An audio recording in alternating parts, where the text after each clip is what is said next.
Haya. Haya. Haya. Jubilee. Iko sawa. Jubilee.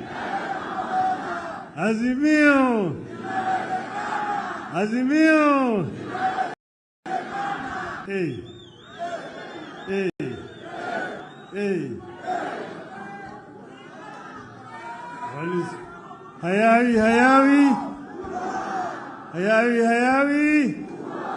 Hayawi. Walisema haitawezekana,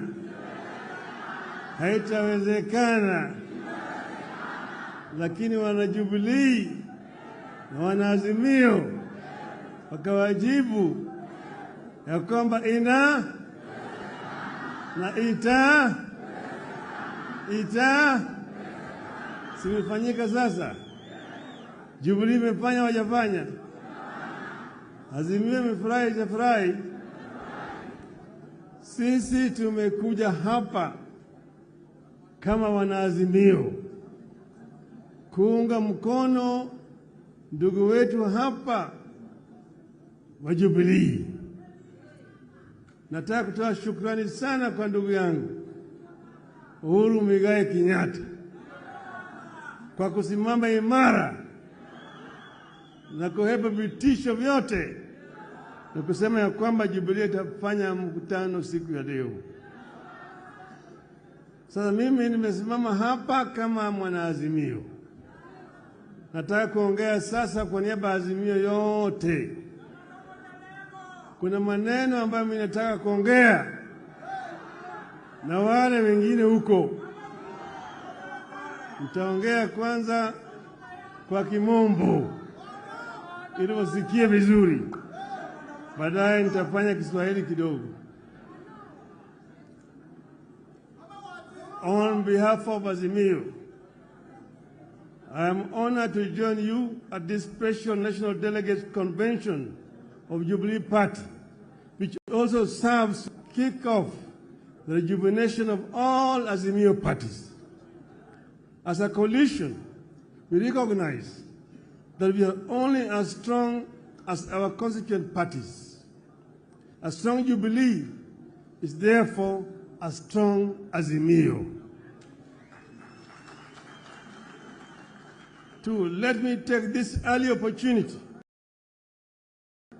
to thank members of Jubilee Party for the passion with which they embraced my campaign and the votes they cast for me as presidential candidate in the face of monumental fraud and lies.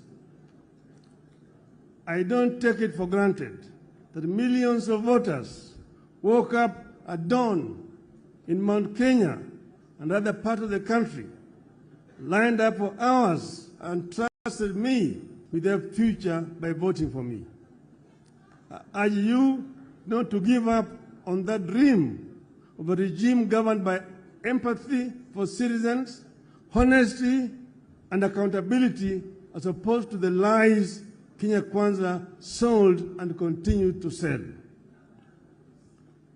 The Jubilee Party carries a special significance to us in Azimio precisely because of attacks it has endured and efforts of the state to kill or co-opt it forcibly into Kenya Kwanza. Should Jubilee be subdued, multi-party democracy will be under serious threat in our country. Accountability will be severely compromised.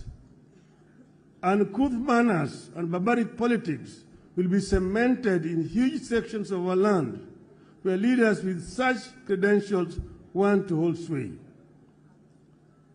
The end game is for Kenya Kwanza in its scheme against Jubilee is to give itself a supermajority in parliament that will enable it to amend the constitution towards its desired goals, including possible removal of presidential term limits. In this, the regime is working on a well-trodden path. Kenya Kwanza is working on an arrangement similar to that of 1964, that saw Kadu walk across the aisle and join KANU without its members of parliament having to seek fresh mandate. Kenya Kwanza wants to ensure Jubilee as a party does not continue to exist on this side of the aisle. They want Jubilee dead in the same way Kadu did, after which Kenya Kwanza will try to enact the train of events that saw Kenya become a de facto one-party state from 1969 before being made a de jure one-party state one afternoon in 1982. Kenyans need to appreciate that the desire to kill alternative forms of political organization is the initial step on the path to a full-blown dictatorship. Next will be a freeze in the people's participation and representation in political affairs of the nation. Next, the rate of participation in critical national activities like voting will diminish. By 1983, as we entered the peak of years of a single-party dictatorship in Kenya, voter turnout stood at a mere 30%. It is therefore upon us, the parties and those who have this hindsight of history, to ensure that what happened once does not happen twice. While those in government may think they will be insulated should the regime succeed in destroying multi-party systems, history tells us that as soon as the regime in power succeeds in killing opposition, it will turn inwards and kill debate and dissent within its own ranks. The governing party will become a tool of the office of the president to manage opposition from within and without. When that happens, only one voice will matter, that of the president.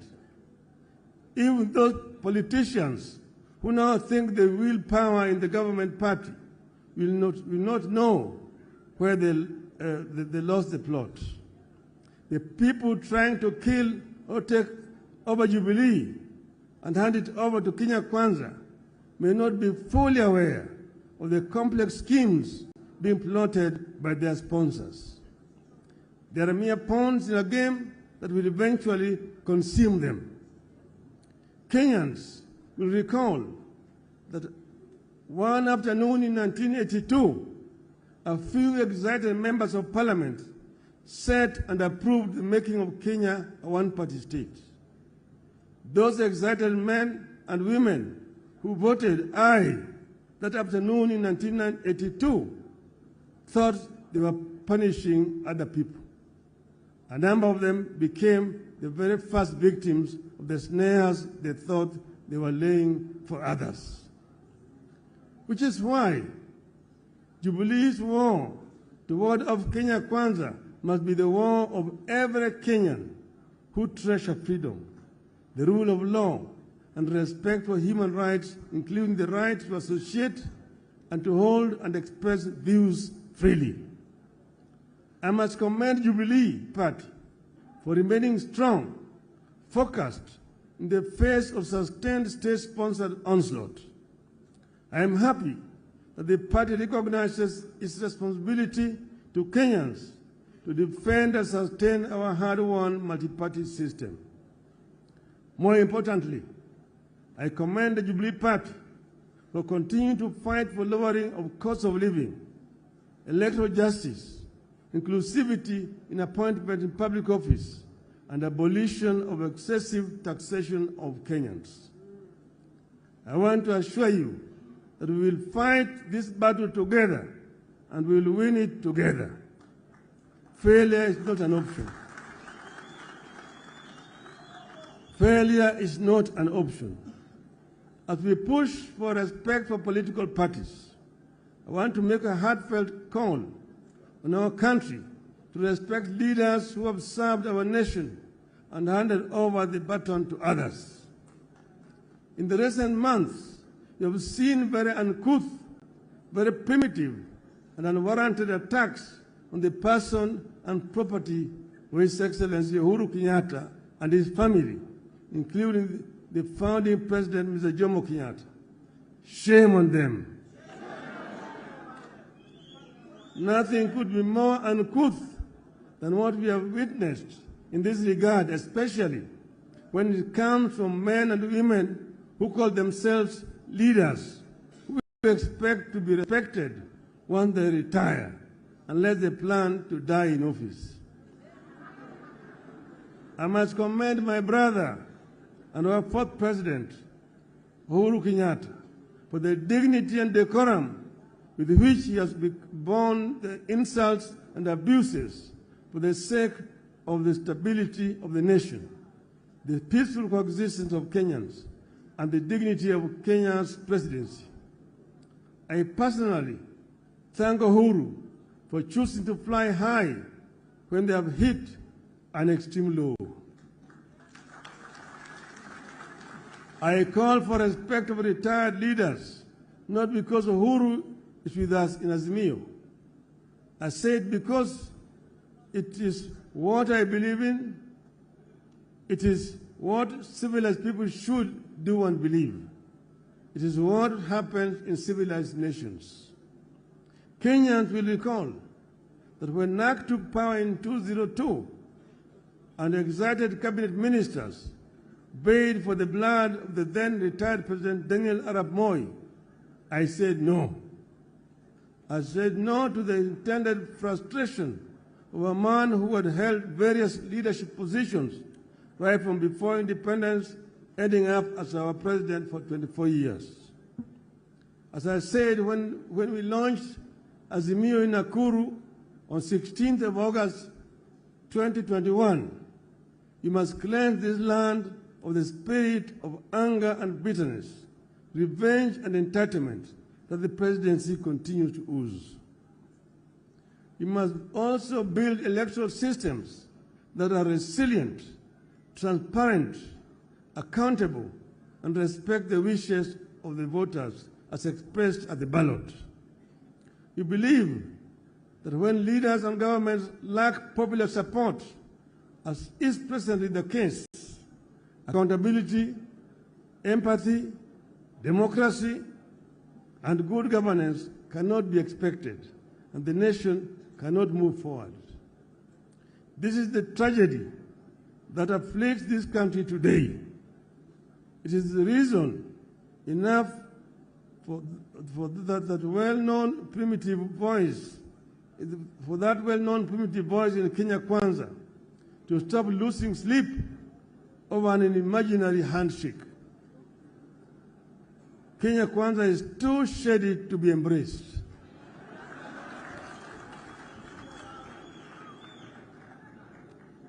That is why we have agreed to give dialogue a chance.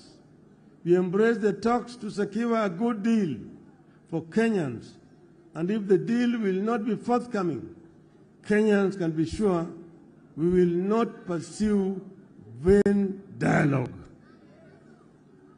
Those who want to take over Jubilee are the same ones who live in the mortal fear over their positions and political future. They are the ones living in the nightmare of a handshake nobody is interested in. They want to destroy Jubilee not because it is weak, but because they recognize Jubilee is a force now and could be an even bigger force and a threat in the years ahead. I urge you to stay focused in creating an atmosphere that will allow the country to take a critical look at traditions and institutions with a view to creating an atmosphere for constitutionalism to take off and thrive. I therefore encourage you to implement the resolutions of this convention with the confidence that the full force of Azimio la Umoja is covering your back. God bless Jubilee Party. God bless Azimio. God bless Kenya.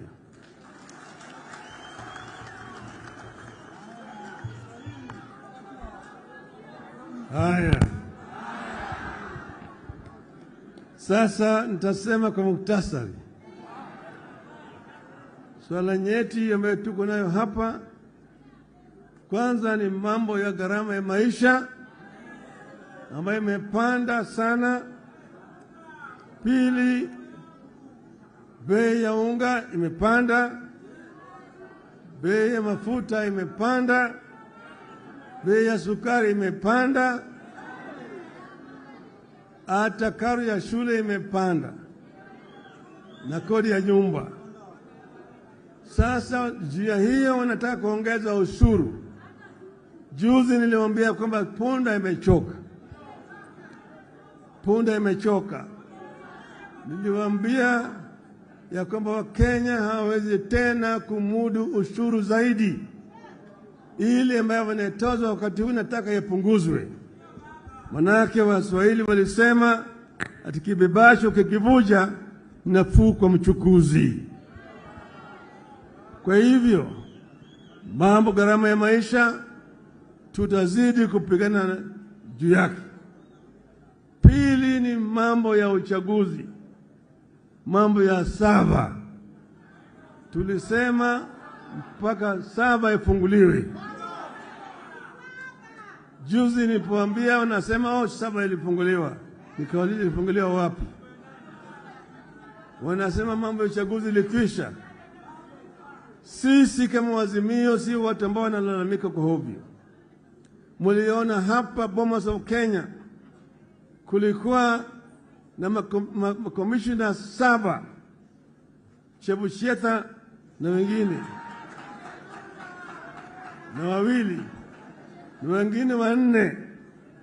4 walisema la, yale matokeo ya bwana Chebukati hayaki kwa kweli.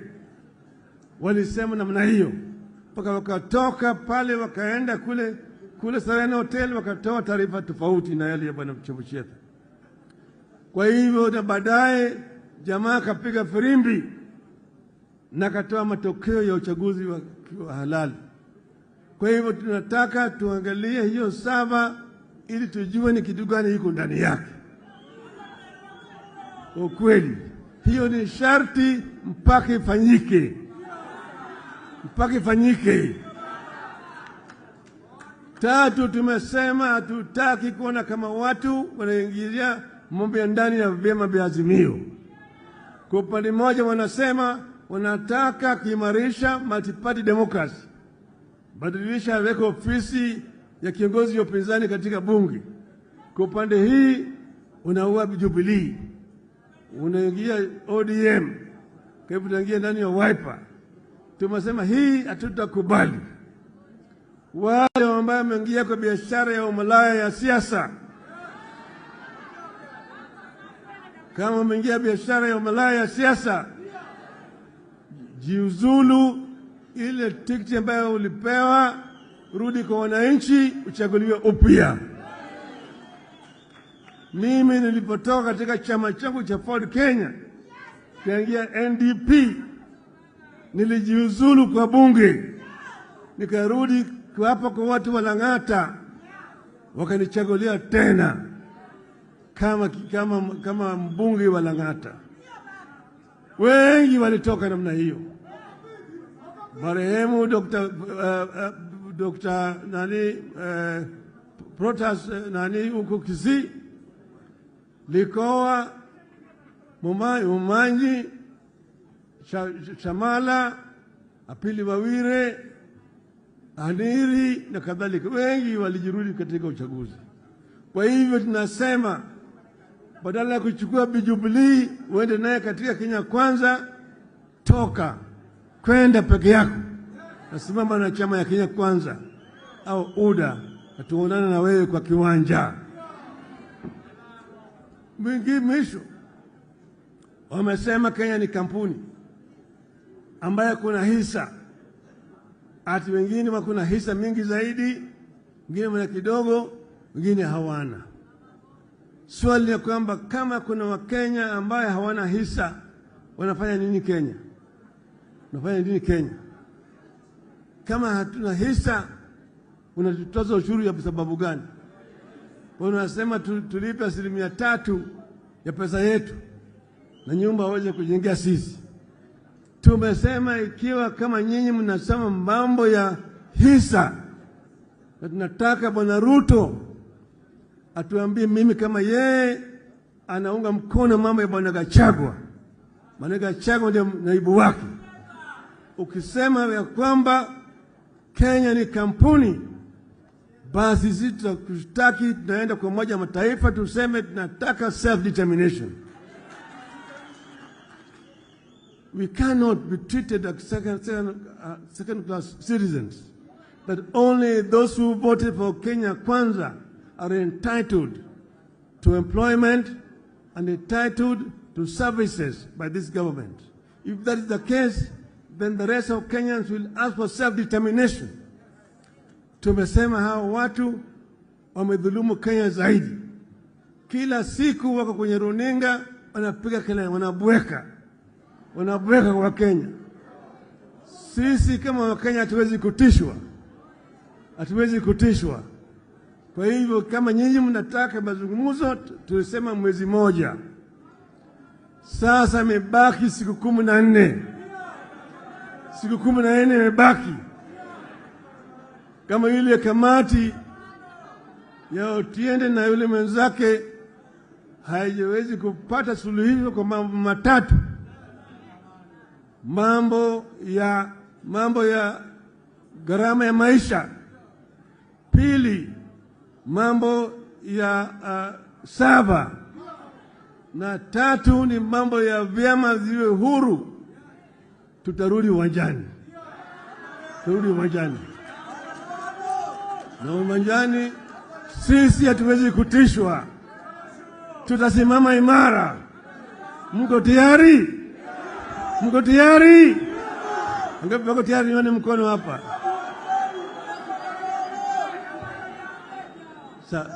Hawa walisema wao ni watu wa hasla. Sasa lugha ya hasla sasa imepotea. Hawataji mambo ya hasla tena hata kidogo. Wanaongea juu ya wadosi peke yake. Na wale wadosi ambao wanaongea juu yao ni wale ambao wanaiba rasilimali yetu. Umeona kashfa kila siku. Mambo hii ya ati neti ya umbu pale. Ni nani yuko pale? Si mnajulikana? Bwana Richieta na watoto wake. Watu tunajulikana. Mambo ya sukari.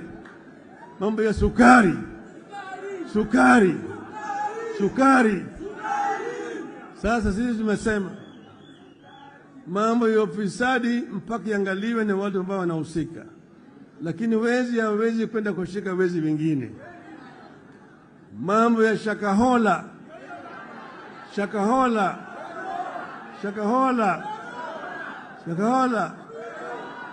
Tulisema tuliona Bwana Makenzi katika Ikulu. Walikuwa naomba pamoja. Shakahola ni State House Annex. Wale hawezi kufanya uchunguzi ya Shakahola. Ndio niwaambia Bwana Ruto, wewe koma kabisa, huna uwezo wa kuunda tume ya kufanya uchunguzi, wewe ni mshukiwa.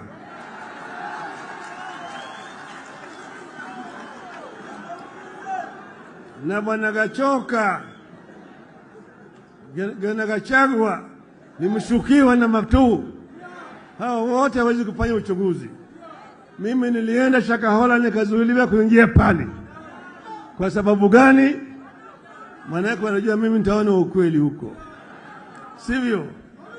Kwa hiyo sisi tunasema Wakenya sasa wamechoka. Miezi 8 peke yake imetosha. Punda imechoka. Tunataka mabadiliko. Si mnataka mabadiliko? Wangapi wanataka mabadiliko? Nione mkono hapa.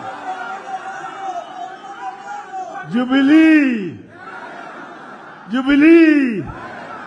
Azimio. Asanteni sana.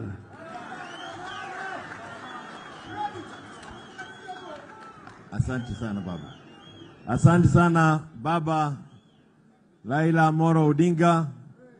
Tumesikia hotuba zote na ni shukrani kubwa, asanteni sana. Nataka kumuita Mheshimiwa Shebesh kuja tunapomalizia, useme kwa kifupi shukrani kwa